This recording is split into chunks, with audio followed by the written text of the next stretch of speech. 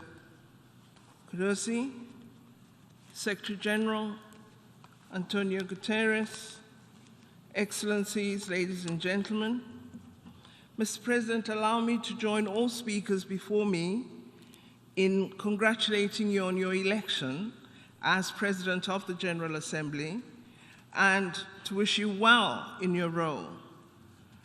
I also thank the previous President of the General Assembly for his excellent leadership, and of course thank Secretary General Guterres as well as the Deputy Secretary General for their ongoing leadership of our multilateral organization.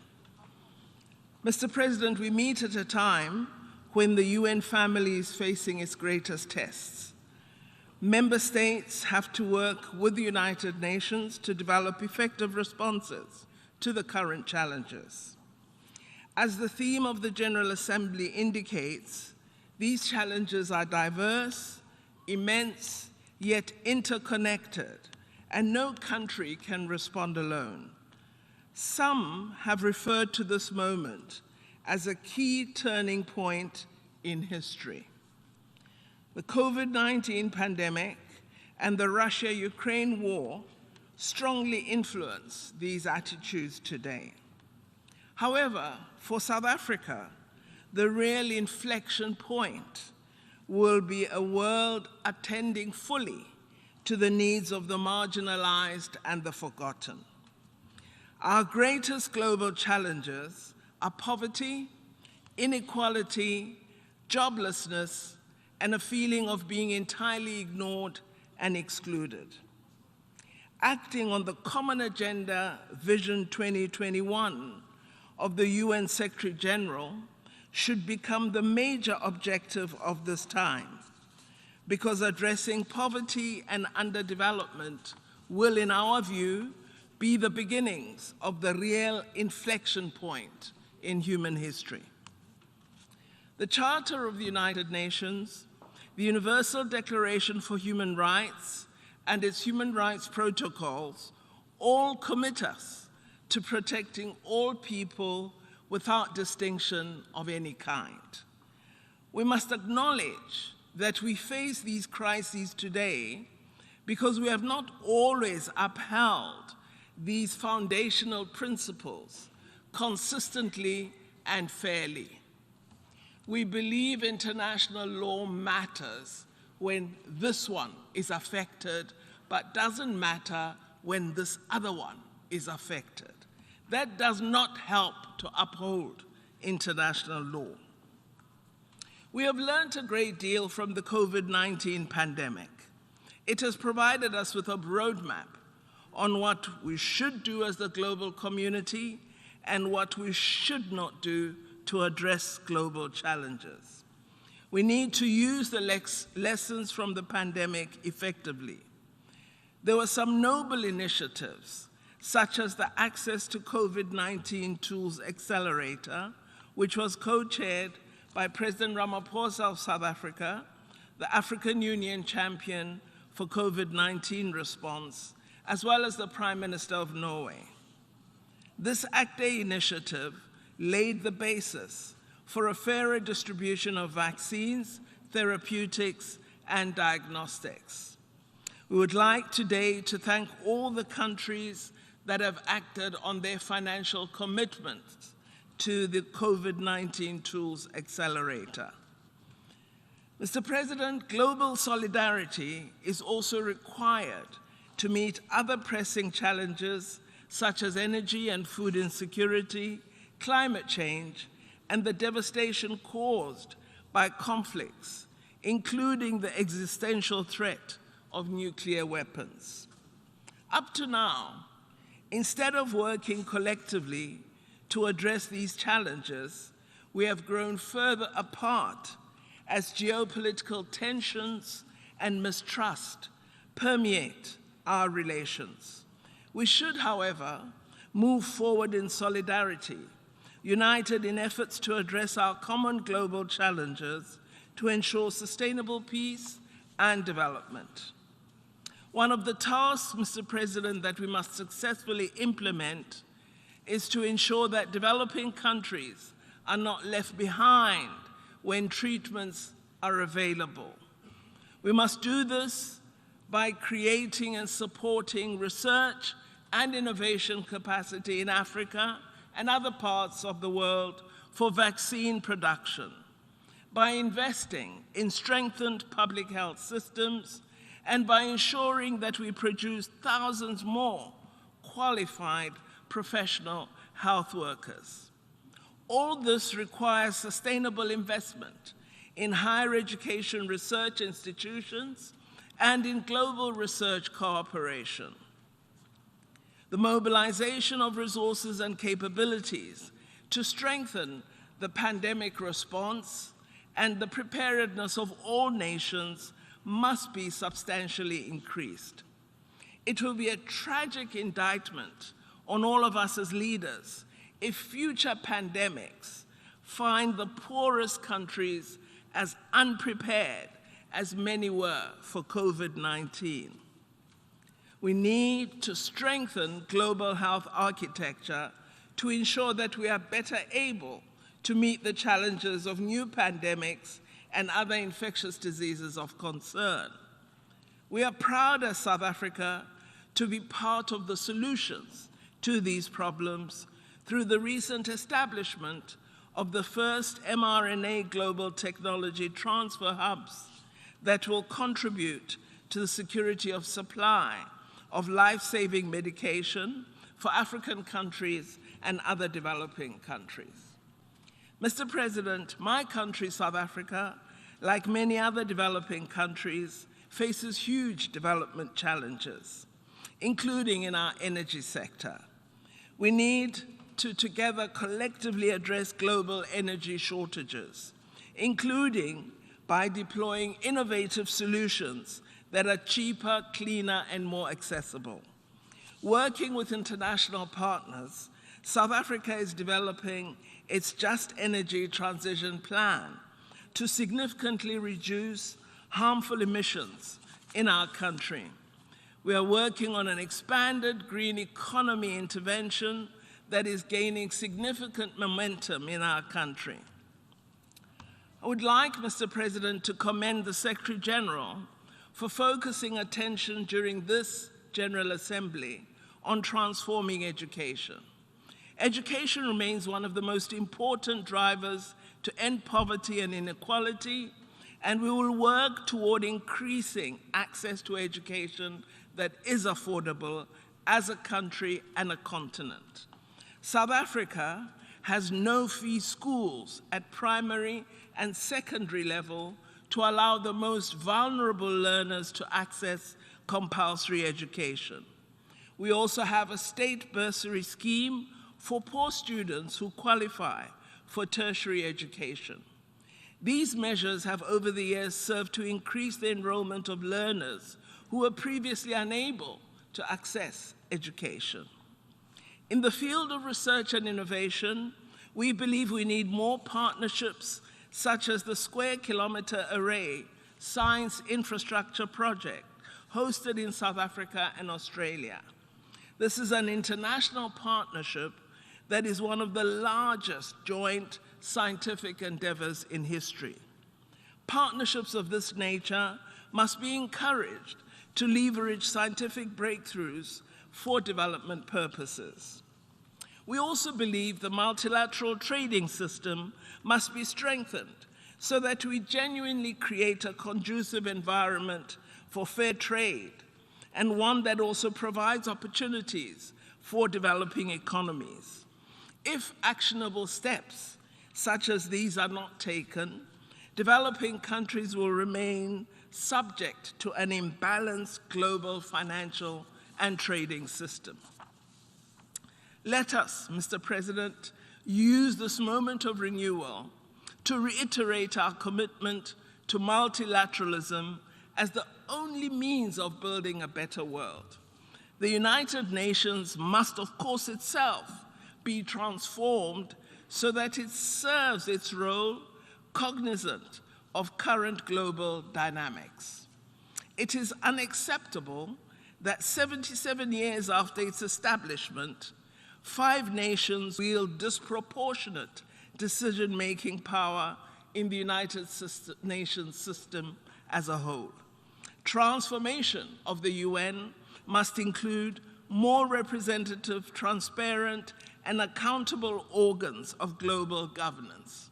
For this body to be effective, the General Assembly must be revitalized, the Security Council must be reformed. We also cannot have a credible organization if it cannot hold persistent transgressors of the Charter to account. Mr. President, we believe we must act immediately to protect the environment and the world we live in, for ourselves and for future generations. While Africa is the least responsible for the climate crisis, it does find itself at the epicenter of its worst impacts. We should therefore emerge from COP27 in Egypt with an agreement that contains enhanced and balanced actions on adaptation, mitigation, and financing. This, of course, must take into account our common but differentiated responsibilities and our respective capabilities. In addition, we must agree at COP27 on a mechanism for loss and change. In South Africa, our cabinet has approved wide-ranging policies to ensure that we can meet our newly determined climate change targets. We have established a climate finance task team to lead and coordinate negotiations with international partner groups to give effect to the Just Energy Transition Partnership. The partnership seeks to address South Africa's investment needs in infrastructure to facilitate our coal phase down in a manner that ensures that no one is left behind. Mr. President, I don't need to reiterate that building a better world requires peace and stability. South Africa continues to believe that conflict resolution must not come through fueling conflicts, but through investing in efforts aimed at political dialogue. We should aspire to peace as a global public good. There have been no winners of the wars of the past 7 decades. Instead, they engendered strife, distrust among nations, divisions, as we see this week, a perpetual misallocation of resources to weapons, increased poverty, and underdevelopment. All these are features and effects of war. While we work to address contemporary conflicts, we should not ignore long-standing conflicts, such as that of the people of Palestine, which has been on the United Nations agenda throughout the 7 decades of existence of this organization. We cannot ignore the words of the former Israeli negotiator at the Oslo talks, Daniel Levy, who addressed the UN Security Council recently and referred to the increasingly weighty body of scholarly, legal, and public opinion that has designated Israel to be perpetrating apartheid in the territories under its control. Israel must be held accountable for its destructive actions that have significantly impaired the possibility of a 2-state solution. Similarly, we cannot ignore the decades-long struggle for self-determination of the people of Western Sahara. We must, Mr. President, treat all conflicts across the globe with equal indignation, no matter what the color or creed of the people affected is. South Africa calls for an end to the embargo against Cuba, which continues to impede the right to development of her people. In the same vein, we call for an end to unilateral coercive measures against Zimbabwe, which have compounded the problems experienced by the people of Zimbabwe and have a detrimental effect on the broader Southern African region. Mr. President, our quest to build a better world will remain unfulfilled as long as people are still discriminated against on the basis of race, gender, sex, ethnic, social origin, color, sexual orientation, age, disability, religion, conscience, belief, culture, or language. We have a responsibility to make sure that every girl child receives an education and that every woman has an opportunity to work, to study, to begin a business, and to have choice and control over her life and body. We must also ensure that more women speak at the United Nations General Assembly. We need to end the violence perpetrated against the most vulnerable, most often women and children. We have witnessed that women in conflict situations are particularly vulnerable, including women journalists.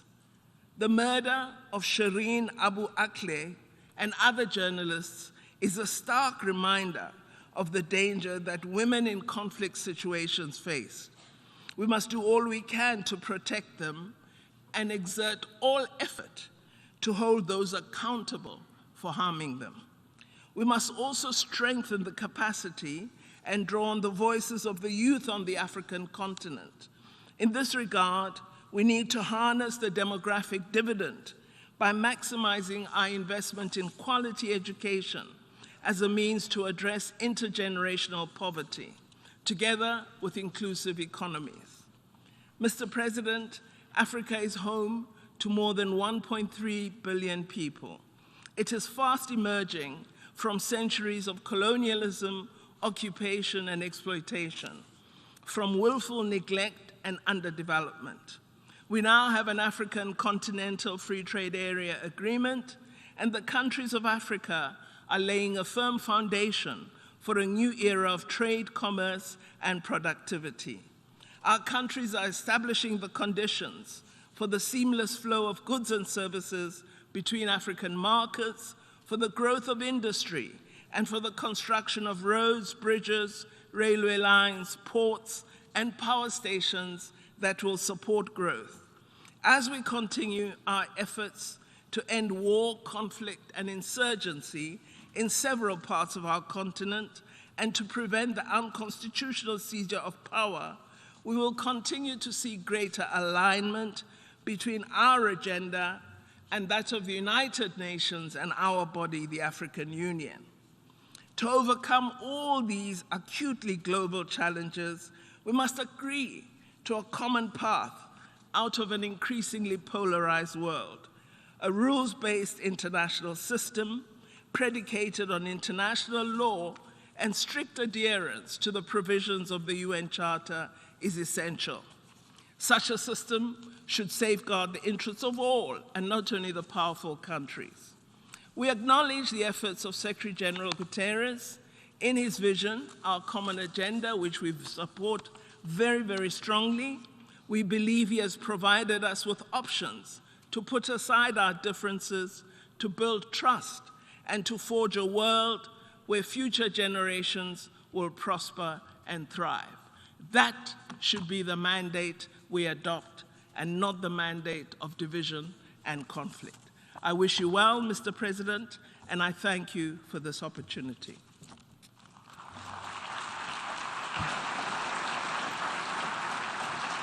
I thank the Minister for International Relations and Cooperation of South Africa. I now give the floor to His Excellency Roberto Alvarez Gil, Minister for Foreign Affairs of the Dominican Republic.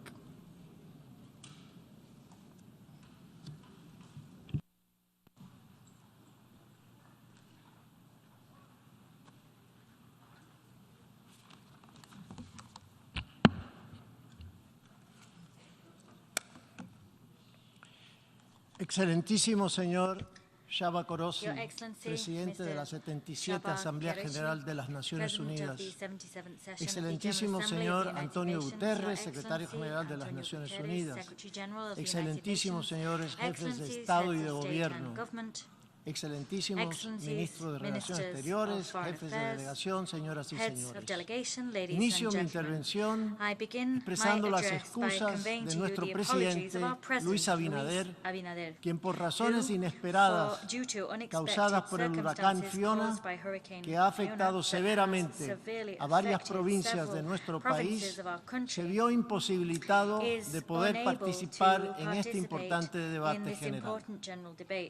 Luego, no puedo continuar sin antes expresar nuestras condolencias al Reino Unido de Gran Bretaña e Irlanda del Norte, así como los miembros y observadores de la Mancomunidad de Naciones por el fallecimiento de Su Majestad la Reina Isabel II. Su ejemplo de dedicación al servicio público será recordado por siempre.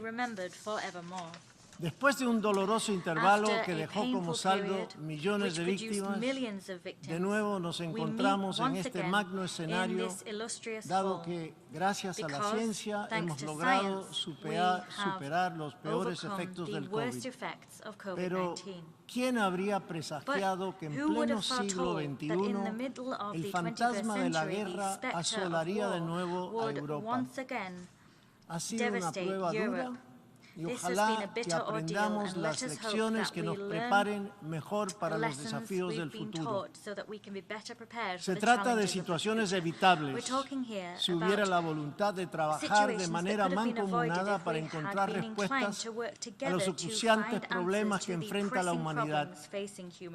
Ya deberíamos tenerlo claro, porque en el marco de un mundo globalizado no hay fronteras para los efectos de las epidemias, los conflictos y la violencia. Precisamente por ser en nuestro mundo tan entrelazado, objetivos de largo alcance requieren siempre, tal como acertadamente queda expresado en el lema de este periodo de sesiones de la Asamblea General, soluciones transformadoras para retos interconectados. Es esencial reconocer que esta organización necesita reformas importantes, que la sacudan de la comodidad con que viene operando.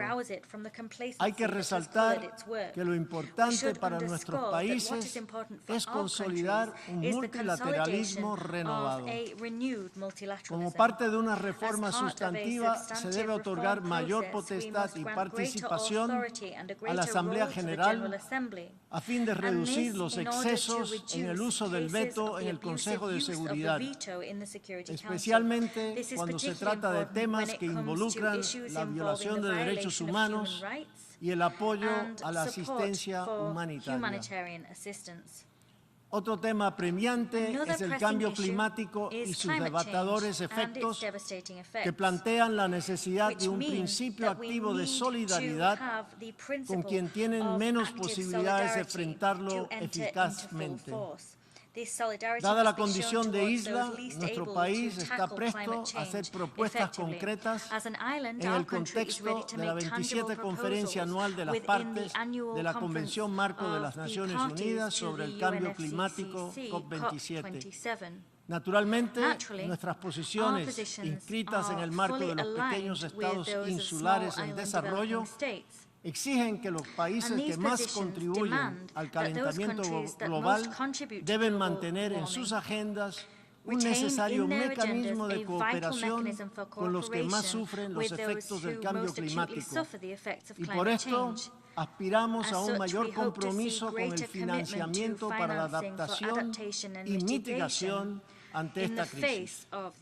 Señor Presidente, países pequeños como el nuestro están incrementando significativamente sus programas de educación, sacrificando otros aspectos esenciales para el desarrollo. Por esa razón, atribuimos particular importancia a la cumbre Transformar la Educación, a la creación de la Oficina de la ONU para la Juventud y al Día de la Movilización de la Juventud.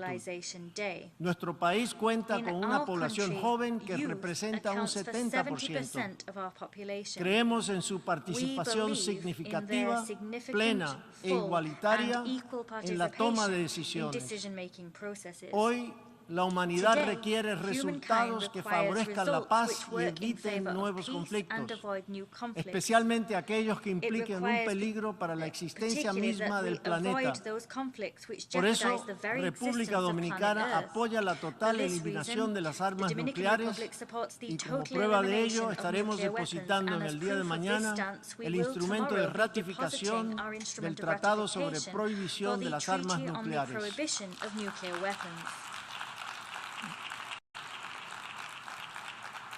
Dentro de ese proceso de compromiso con el multilateralismo y de mayor presencia en el concierto de organismos internacionales, nuestro país está postulando a una posición dentro del Consejo de Derechos Humanos de la ONU para el periodo 2024-2026. Es nuestra legítima aspiración de formar parte de ese Consejo por primera vez y para ese fin esperamos contar con el respaldo de esta comunidad de naciones. Señoras y señores, el siglo XXI ha traído muchos hechos positivos para mejorar las condiciones de vida de toda la humanidad. Pero, desgraciadamente, eventos como la invasión de Ucrania por parte de Rusia ha creado no solamente desconcierto por las pérdidas de vidas humanas, sino también un peligroso agravamiento del hambre en diversas regiones, muchas de estas completamente alejadas de este conflicto. Por ser Rusia y Ucrania los principales productores mundiales de cereales y abono, ese conflicto ha puesto en peligro la distribución mundial de esa importante fuente alimenticia, sin hablar de cómo está afectando a Europa la escasez de combustibles, de cual Rusia es uno de los Russia is one of the primary suppliers.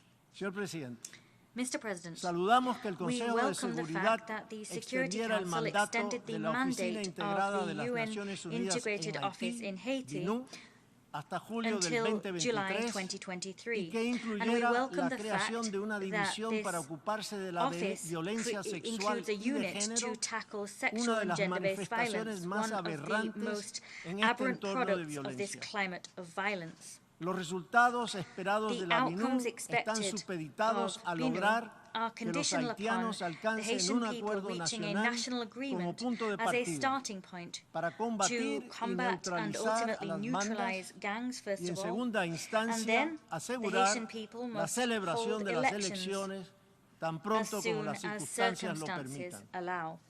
Lamentablemente, Unfortunately, esa dinámica these no ha prosperado developments have not come y to en pass, ese orden, and República as such, Dominicana the considera Dominican Republic que los believes esfuerzos that de estabilización efforts en Haití to tienen que stabilize estar Haiti enfocados, must be lo focused, hemos and we've made this repetido point numerosas time and veces, time again, en la on pacificación bringing about inmediata peace y en el immediately diálogo and político on como political únicas dialogue vías as the adecuadas para only enfrentar appropriate la ways to violencia y tackle el caos. violence and chaos.